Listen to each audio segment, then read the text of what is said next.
Hello boat lovers, I am in the front bedroom of the boat and I thought I'd better show you what I've been up to the last couple of days. I've been sanding this whole area. I've wetted out all the wood trim with its first coat of epoxy and I've been sanding and filleting all the other areas ready to, of course, paint all those areas. So I thought I'd better give you a squizzy at where I was up to with that because I haven't been able to film, or I've been too lazy to film it. So I'll just show you how this is progressing. I'll get my big ugly head out of the way, turn the camera around a little bit and show you where we are up to.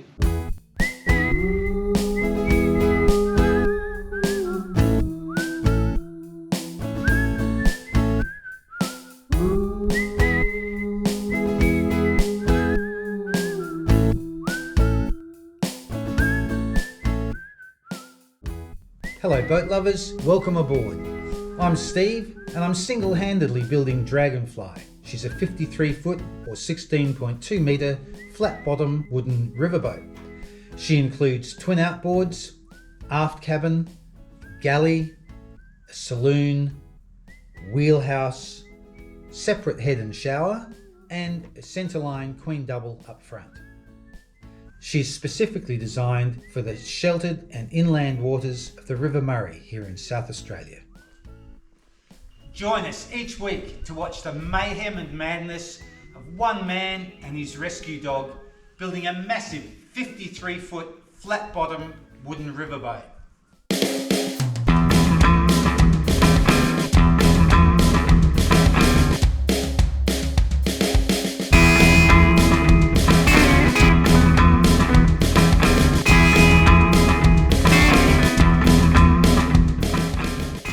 Here we go, show you the trim there, down around this edge here where the shelf is opposite the bed.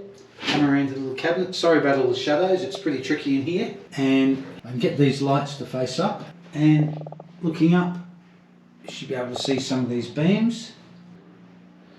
So they've had their first coat of epoxy. And there's the trim on the other side.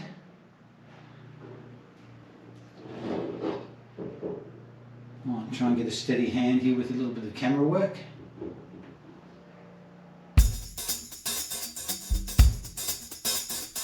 Roger, 0G, and I feel fine. And I feel fine. And I feel fine. And I feel fine. And I feel fine. And I feel fine. And I feel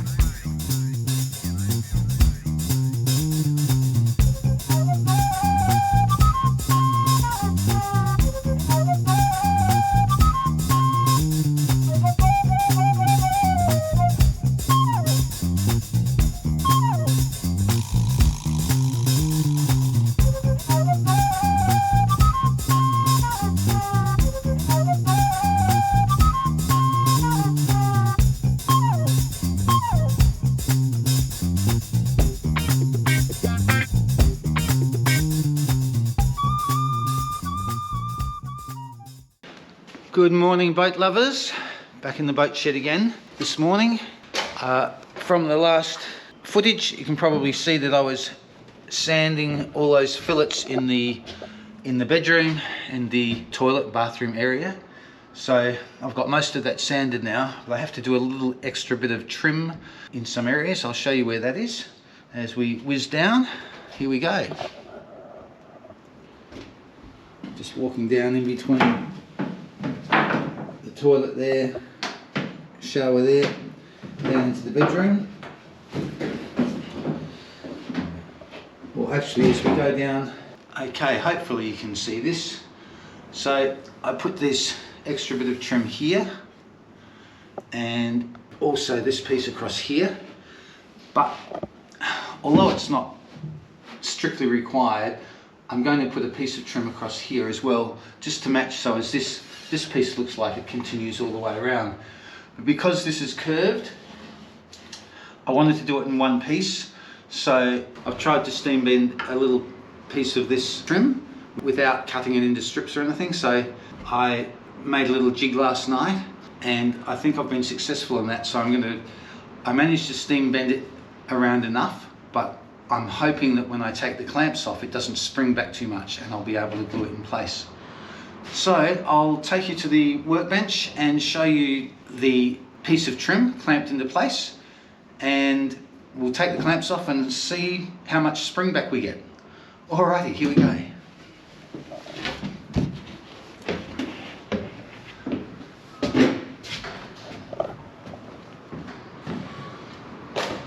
Maple is going to the vet this morning for an x-ray. Last night I was playing fetch with her, and she's a complete speedster in the dynamo, as you've seen in the vids how she races along. Unfortunately the ball bounced on the ground and bounced off on a funny angle, and so while she was racing after it, she suddenly changed direction and she ran straight into a steel post, which caught her between her back leg and her ribs, and so she's got a cut where her ribs are, but we're hoping that she hasn't damaged her leg in the process. So we went to the vet last night, checked her out, got some pain medication, etc., and this morning she's going in for sedation and an x-ray to make sure that she hasn't got a broken rib or done any damage to her knee. She's walking around okay this morning, and I thought, oh, she's probably fine, but the vet explained that the pain medication they gave her will last for 24 hours, so she's probably feeling okay, but she may have some internal damage. So fingers crossed she's all right. I'm assuming she will be. I think she'll be okay. An expensive process, but it has to be done, unfortunately. So we've just given her some sedation tablets, so she'll be all dopey. We'll take her into the vet in about an hour's time and leave her there for the x-rays and things. I'll give you an update on that when we know how she is. Meanwhile, this is what we've been up to. Okay, so hopefully you can see here, I've used one of the leftover curved beams here as my template to clamp the trim to. So here's the piece of trim. You can see along there I've got it clamped in, and I've overbent it a little bit more than what the beam is. And so I'm hoping that when I take these clamps off, this trim doesn't spring back and straighten out too much, but we'll see. I'll try and put the camera in a spot where we can see that as I get the clamps off. Not sure how we'll go, but I'll give it a try. I'm not sure whether you're going to be able to see if that springs back or not, but here we go. Fingers crossed.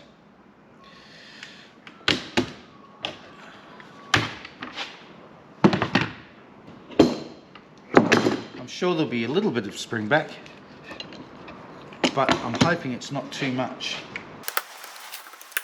Sometimes after steaming, even though there can be quite a bit of spring back, I find that the piece of timber will then flex again more easily than what it would before. This is definitely bouncing back at the moment. Oh gosh, it's almost straight. It's almost straight, but I can push it, even with my hands, I can push that into place. So I think I'll be able to clamp and pin gun that into place up there. We'll see how we go. So we've still got quite a bit of a bend. Camera up, hopefully. I don't know if you can see along there, if I like that, but it's definitely still got quite a bend, so I'm hoping I can push that into place. Of course, I'm trying to bend it the hardest way. It's 41 millimeters by 12, and I'm bending it this way, so we'll see how we go. Hopefully we can get it into place.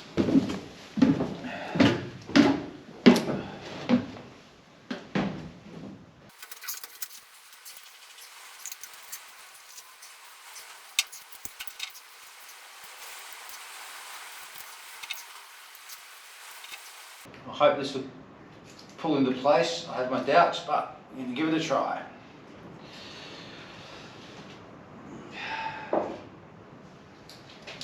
And I don't know if the pins will hold it there, but we'll see how we go.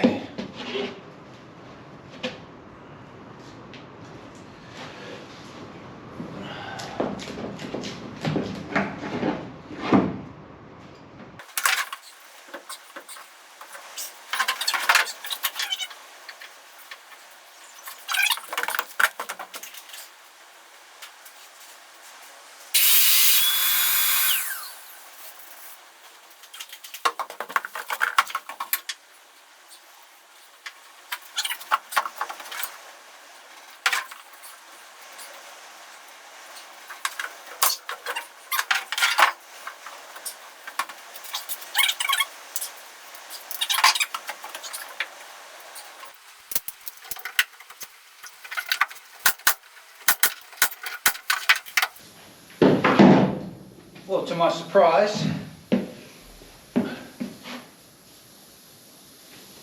I think that worked. Now the trim follows along, and I've managed to get that curve across the top. So I think that's going to look okay. I'll just get that glue cleaned up, and I'm happy with that.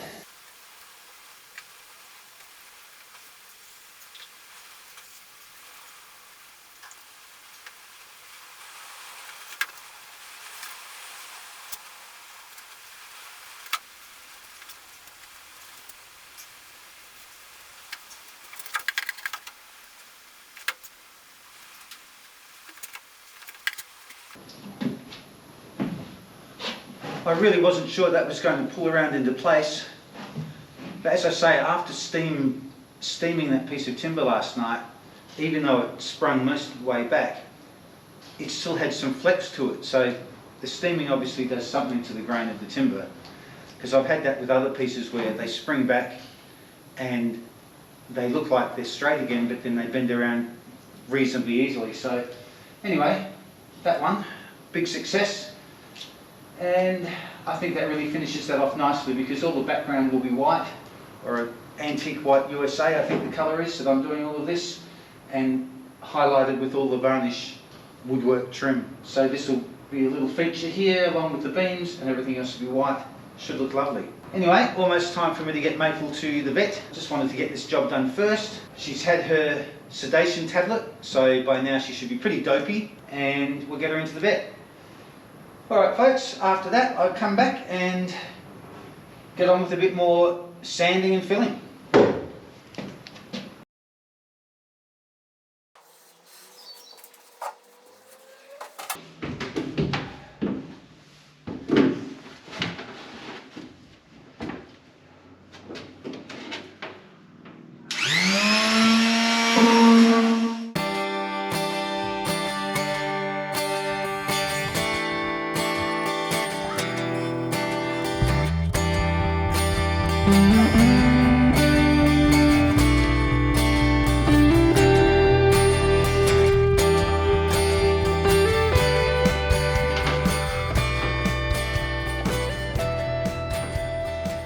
I've done one coat in the Wheelhouse, and that was just a preliminary coat to seal everything. Now I'm just sanding it off, make sure I get all the runs and the air bubbles and things out of the epoxy, get it nice and smooth, and hopefully I can get away with just a second coat on top, but we won't know until that's done. Obviously the fun part of the job, sanding. So I'm just going to do, I think, back to here, this sort of dashboard section. So up to this beam, I've already done this section here, and then I'm going to go and sand all the trim in the bedroom and in the toilet section on the left there. I've already prepared all of that in the last couple of days, filleting and sanding, done that a couple of times, and I've got one coat of epoxy on most of the wood, like the beams up here and some of the trim. If I get it all sanded today, I'm hoping it's warm enough to get a top coat on that, because obviously I want to try and get that on there while it's warm enough that the epoxy flows nicely, and see how we go. Alrighty.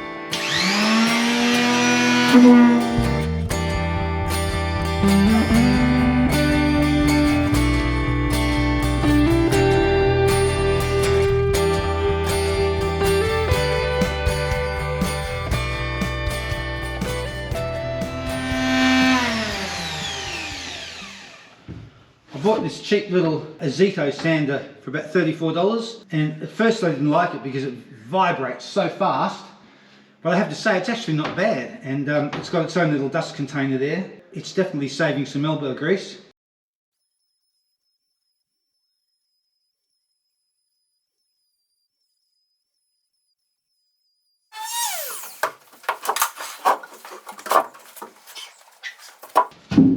I'm not going for a classic wooden boat, beautiful, smooth, glossy finish on everything. I'm going for a cross between something that's practical something that looks lovely, is nice to use. I want a boat where people can leave their shoes on. When we go travel up the river, it's often very muddy and that sort of thing, and it's going to be mess in the boat. I want it to be good fun and user friendly. But the Wheelhouse, being what it is, I wanted to get as much of a nautical feel in here as I could. So I thought we'll do this whole Wheelhouse cabin in a clear finish, and we'll hang lots of knickknacks in here, you know, lots of barometers and clocks and all those gauges and odds and sods, just to make it look like a boat. That's why I'm going to the extra trouble of trying to get this cabin looking really good. I mean, I want everything to look good, but I'm not going for a super smooth finish. Even with the painting, I'm happy with an eggshell finish, roll and tip, or just roll finish, as long as I don't get streaks in it. And that sort of eggshell finish, I actually prefer that to super gloss. Inside will be a low sheen, a nice and soft antique white USA, I think I said before, so that's a nice soft white, highlighted by all the timber trim. I did that in my last boat, and I have to say it looked great. You know, sometimes less highlights with the timber actually stands out more than when it's all timber. That being said, I'm still doing all timber in the Wheelhouse, and talking to you is not going to get it done. So onward and upward. Oh, by the way, Maple is back on track. I'll show you a picture of her. She didn't have any broken bones or anything after running into that steel post, but massive bruising right into her ribs, and they've shaved an area here where there was a cut so they could get to that and clean it while she was under anaesthetic yesterday. Goodbye $1,000. She's up and at 'em again today on painkillers and things like that to try and keep her sane. But you'll probably see in the picture that even just where they've shaved the area where the cut was, so they could have a look at that, it is just red, purple and blue there, and the vet said it's one of the worst cases of bruising that he's seen without actually breaking a rib. So the poor little sausage, she was going full pelt and just went bang into this post, stopped her in her tracks, and but she's going to be okay, which is great.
I've done the other side, but I filled some nail heads, so I've got to give those a quick sand. Then I'll start on all the beams and the bed.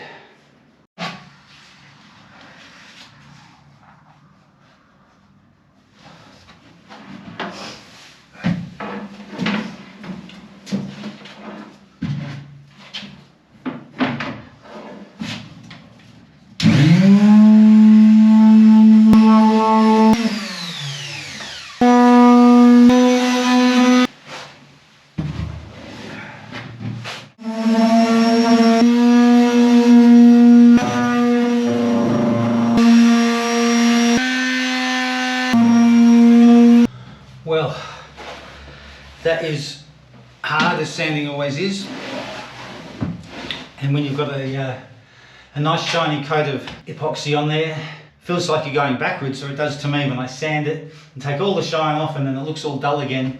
But I know that has to happen before I put the top coat on, or at least the next coat, hopefully the last one. So 2 beams to go in here, or 2.5 beams. I can't really sand the areas that I did yesterday where I put that new trim on, because the epoxy really needs 2 or 3 days to harden off sufficiently for effective sanding. Otherwise, if it's not rock hard, it tends to pull and drag, and it clogs up the sandpaper. So it's quite warm at the moment. Well, it's a reasonable spring day, so I would say another day or so, and those other areas will be absolutely ready for me to sand off. And it's probably a good thing because I think this is going to be enough for me today. I've done that section in the wheelhouse from the front of the dashboard back to the sliding doors, and that's of course all those intricate bits around the windows. I've done all of this. I've done the side pieces. Yesterday and the day before I was in here as well, sanding all the fillets. So now my arms are getting some circulation back in them. I'll get these last couple of beams done, and that might be it for today. Then I have to go and get some acetone, because the bucket I use to put all my tools in with the acetone, eventually the epoxy gets to the point where there's not enough left in the acetone to do its job and everything turns gelatinous. And so at the moment all my tools are sitting in there in basically like a jelly. So I'll have to get them out, give them a good clean, get some fresh new acetone, give them a soak in that, and they'll be good to go again. As I say, you can use vinegar. It's not as effective, of course, as acetone, and with some epoxies it doesn't work very well. But it is great for getting stuff off your hands and your skin, as I've said before. And sometimes I keep a little bucket of vinegar handy, so if I get epoxy on my clothing, I can just douse that little section with the vinegar, and if I give it a good rub with that, the epoxy loosens up and doesn't form rock hard patches all over my clothes. Alright, enough of that. Back to the sanding. Alright, boat lovers, so ends another week in the boat shed. A productive one with lots getting done, which is great. If you enjoyed the video, please subscribe and send me comments. I love getting all the comments from everybody and getting your opinions and thoughts on things. Take care, boat safely. Maple and I will catch you guys hopefully in about a week or so. See you then.